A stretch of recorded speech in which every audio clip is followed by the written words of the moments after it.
regreso con más información y es momento de hablar sobre la energía eléctrica. Seguramente usted en casa ha estado consultándose cómo ahorrar energía, cuál será el aporte del INDE en mi tarifa social, cómo se calcula el costo de energía que yo consumo mensual, cómo ahorrar. Bueno, para ello tenemos acá al ingeniero Ángel García, director de la Comisión Nacional de Energía Eléctrica, que nos acompaña esta tarde para poder hablar de estos temas. Ingeniero García, bienvenido a TN23. Es un placer para nosotros tenerlo y poder conocer más a fondo el tema de la energía eléctrica, su uso, su consumo y por supuesto también su beneficio. Muchas gracias, Alex. Es un gusto estar aquí con ustedes y con la audiencia de TN23. Me parece, ingeniero. Ingeniero, empezamos a hablar de la Comisión Nacional de Energía Eléctrica. ¿Qué papel juega en Guatemala para que los amigos televidentes entiendan cuál es el papel fundamental de ustedes y por qué están? En realidad tiene varios papeles, pero tal vez comenzamos hablando de que el sector eléctrico es un mercado. Y como todo mercado, es un grupo de entidades o personas que colaboran entre sí y se reparten las tareas. Unos generan, otros transmiten, otros distribuyen, otros consumen, que somos nosotros en nuestros hogares, por ejemplo. En fin, todos estos son los agentes, los actores del mercado eléctrico en nuestro país. Ahora bien, ¿qué hace la comisión ahí? Es un mercado complejo y ese mercado necesita tener un ente operador, que es el administrador del mercado mayorista, y un ente regulador, que es la Comisión Nacional de Energía Eléctrica. Nuestro trabajo es, en primer lugar, ver que la ley sea aplicada en forma correcta, castigar a quienes no la apliquen, a quienes violan alguna norma de la misma, y proteger a los pequeños consumidores, que somos los que consumimos en nuestros hogares. Definitivamente, ingeniero, cuando hablamos de energía eléctrica, tenemos que entender en Guatemala que es un servicio, y es un servicio básico. Definitivamente con la energía se mueven muchas cosas, el hogar, los centros recreativos, las corporaciones, empresas, fábricas, todo el país se mueve con eso. Cuando hablamos de la tarifa social, ¿y qué relación tiene el aporte del INDE con eso? ¿Cómo lo podríamos explicar, ingeniero? Bien, la tarifa social fue creada por ley en el año 2000. Al decir que es creada por ley, quiere decir que, y por ser una tarifa, la comisión la administra. Y su propósito es darle una tarifa preferencial a los consumidores de menos de 300 kilovatios hora al mes. O sea, a los consumidores que se pueden estimar más vulnerables económicamente hablando, los que menos consumen. ¿Qué es aquí a donde entra el aporte económico en tiempos de pandemia? Sí, la tarifa social ha estado desde el año que les decía, año 2000, hasta la fecha. Y en esta época de pandemia se dio un incremento en el aporte del INDE.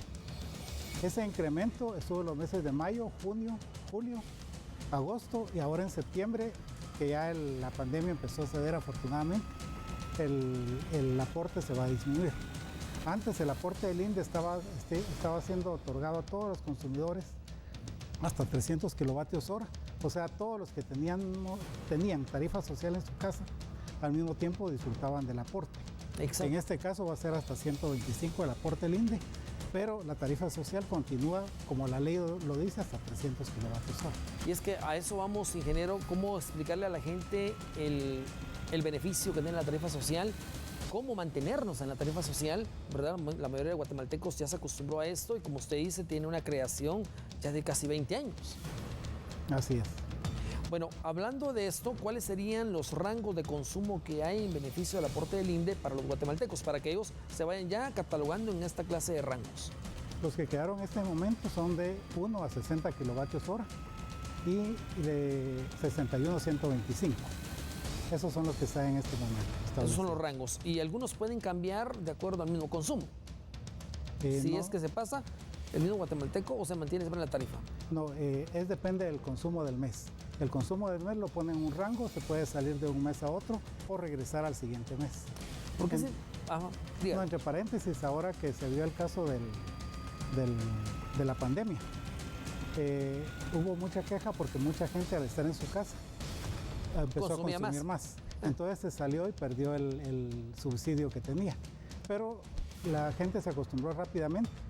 A partir del mes de junio más o menos las quejas disminuyeron y vimos que casi todos se acomodaron donde más les convenía y podían colocarse. Claro, y es que es interesante, ingeniero, que se tiene que tener conocimiento primero y segundo aplicarse, como usted indicaba, en relación a esto de las tarifas, en relación al rango y por supuesto también, como usted decía, muchas personas perdieron tal vez el beneficio del aporte, pero es porque el estar en casa significa consumir más energía y muchas cosas más.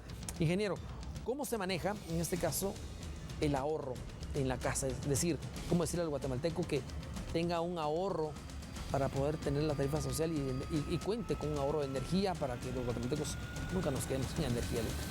Sí, el ahorrar energía es difícil, requiere disciplina, por una razón. Sucede que cuando usted va a una tienda y compra, saca la billetera, paga y recibe el bien. En la casa tiene el bien disponible y no sabe, por ejemplo, con encender una bombilla o con conectar un aparato o con abrir una puerta de la refrigeradora, que lo que está haciendo es retirando y eso lo va a tener que pagar después. Sí. Por eso es que es complicado a veces ahorrar en la casa, es dificilísimo. Un niño se tarda más del tiempo bajo la ducha, eso obviamente también representa más gasto. Entonces requiere disciplina, bastante disciplina, estar muy consciente de todo lo que representa gasto, y para el efecto la Comisión Nacional de Energía Eléctrica ha estado desarrollando una campaña de información relacionada con cómo ahorrar. Ahora bien, una última pregunta, ingeniero. ¿Cómo se manejan las inconformidades de los usuarios por el cobro de energía eléctrica que les hace la distribuidora? Cuando alguien esté inconforme, y en Guatemala es necesario que aumentemos la cultura de irse a quejar. No sé si es la palabra correcta, pero la cultura de quejarse. Se puede ir a la distribuidora en primer lugar porque ella es la que está haciendo el aparente cobro incorrecto o mal servicio incorrecto. Se van a quejar con ellas y la distribuidora tiene un periodo de tiempo para contestarle y para corregirlo. ¿Por qué es importante ir con la distribuidora? Porque si es un error muy demostrable, el periodo para corregirlo va a ser muy corto. Claro. Si escogen el camino de largo de irse a quejar a otro lado, probablemente algo que se pudo haber resuelto rápido va a tardar más tiempo en resolverse. Increíble, ingeniero. Bueno, ingeniero Ángel García, gracias por haber estado con nosotros, el director de la Comisión Nacional de Energía Eléctrica, acá dándonos a conocer detalles para que usted, amigo televidente allá en casa, entendamos cuál es la tarifa social, el beneficio del aporte del INDE, ya lo decía el ingeniero, pero también aprender a tener disciplina para ahorrar energía. Gracias, ingeniero. Gracias a usted. Vamos a un corte.